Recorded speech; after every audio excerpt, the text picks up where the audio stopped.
95% business, जी हाँ 95% business पहले 2-3 साल में ही बंद हो जाते हैं।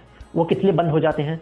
वो इसलिए बंद होते हैं कि हम उसकी असेसमेंट ठीक ढंग से नहीं करते कि उसको चलाने के लिए हमें क्या क्या रिसोर्सेज चाहिए, उसको चलाने के लिए हमें कितने लोगों की ज़रूरत है, कितने पैसे की ज़रूरत है और सबसे इम्पॉर्टेंट कितने टाइम की ज़रूरत है।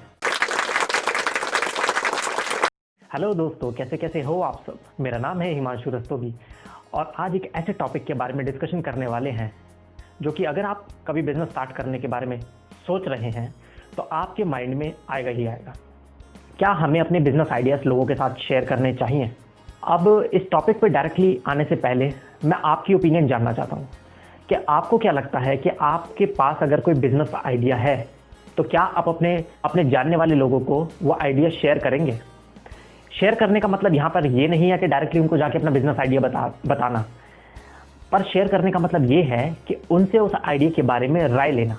तो आप अपनी ओपिनियन हमें कमेंट बॉक्स में कमेंट करके ज़रूर बताओ। तो वापस आते हैं इस टॉपिक के ऊपर दोस्तों, कि हम ऐसा क्यों नहीं करते, इसके पीछे की क्या वजह है कि हम अपना आइडिया शेयर करने से बचते हैं। तो सबसे बड़ा एक रीज़न जो मुझे समझ में आता है वो है हमारे अंदर की इनसिक्योरिटीज़ या हमारे अंदर का डर। हमें डर किस बात का लगता है?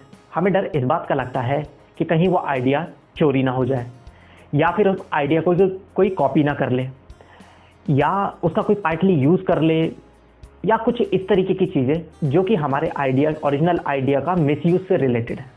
ऐसा ही होता होगा ना? बिल्कुल। तो अब मेरी ओपिनियन क्या है इसके बारे में कि हाँ, क्या हमें बिजनेस आइडियाज़ को शेयर करना चाहिए?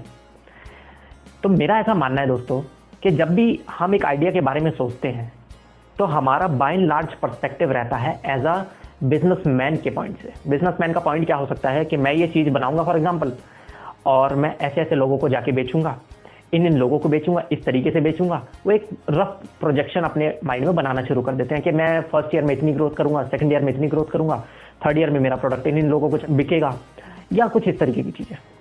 पर हम ये भूल जाते हैं कि एक बिजनेस आइडिया एक्चुअल में पैसा तब आपको कमा के देगा जब वो किसी के लिए वैल्यू एडिशन करेगा। वैल्यू एडिशन क्या होता है? वैल्यू एडिशन ये होता है कि फॉर एग्जांपल एक ये कॉलर माइक खरीदा है, तो उस कॉलर माइक को बनाने वाली कंपनी को मैं पैसे तब दूंगा जब इसको यूज़ करने से मेरी वीडियो की वॉल्यूम जो है बहुत अच्छी आएगी। तो इसकी मैं वैल्यू करता हूँ, इसलिए मैं इसको पैसे देने के लिए तैयार हूँ।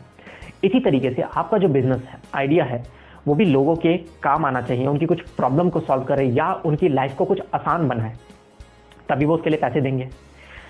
तो पहली चीज़ मैं आपसे शेयर करना चाहता हूँ कि हमें क्यों अपना बिजनेस आइडिया शेयर करना चाहिए।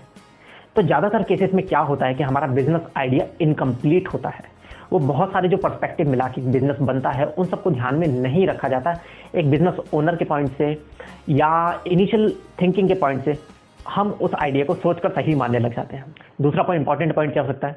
दूसरा पॉइंट है कि हमें ऐसे कॉम्पिटिशन्स के बारे में या मार्केट सैचुरेशन के बारे में उस पर्टिकुलर प्रोडक्ट या सर्विसेज से रिलेटेड जो हमें पता ही नहीं है, तो हमें पता ही नहीं है तो उसकी हम प्रिपरेशन कैसे करेंगे, या हमें उस मार्केट में पर्टिकुलर जाने की ज़रूरत है कि नहीं, ये भी हमें टाइमली अगर पता लगेगा तो हम इन्फॉर्म डिसीजन तब ले पाएंगे। और ये बात तो किसी से नहीं छुपी कि हमारे जितने भी बिजनेसेस शुरू होते हैं उसके 95% बिजनेस, जी हाँ 95% बिजनेस पहले 2-3 साल में ही बंद हो जाते हैं। वो किस लिए बंद हो जाते हैं?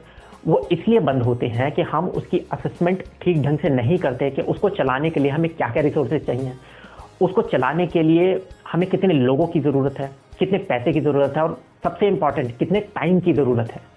अगर ये हम असेसमेंट नहीं लेंगे तो हो सकता है हमारी लाइफ की और प्रायोरिटीज उसके बीच में आ जाए और वो बिजनेस धीरे धीरे नीचे की तरफ जाने लगे।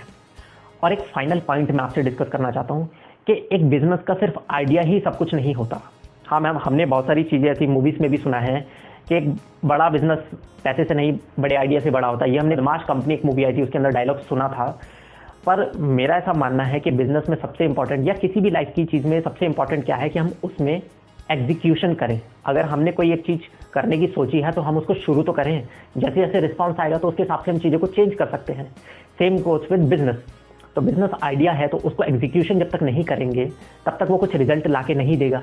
आइडिया को जब तक हम डिस्कस नहीं करेंगे, उसको शार्प नहीं करेंगे और उसकी जो रियलिटी है उसको नहीं समझेंगे, और उसको एग्जीक्यूशन के फेज तक नहीं लेकर जाएंगे तो हमें वो परफेक्ट चीज़ जो परफेक्ट लग रही है, हो सकता है वो हमें 2-3 साल बाद हमारा टाइम वेस्ट करने के बाद हमें पता लगे कि ये चीज़ शायद हम दूसरे तरीके से करते तो ज़्यादा बेटर होता। तो दोस्तों ये कुछ पॉइंट है जिसकी वजह से मुझे लगता है कि हमें आइडियाज़ को शेयर करना चाहिए इन टर्म्स के हमें उसे फीडबैक लेकर और बेहतर और बिजनेस करने लायक, प्रॉफिटेबल बिजनेस करने लायक उसको बना लें। अब एक इम्पॉर्टेंट पॉइंट क्या है जब हम आइडिया को डिस्कस करते हैं कि एक डॉक्यूमेंट होता है नॉन डिस्क्लोजर अग्रीमेंट।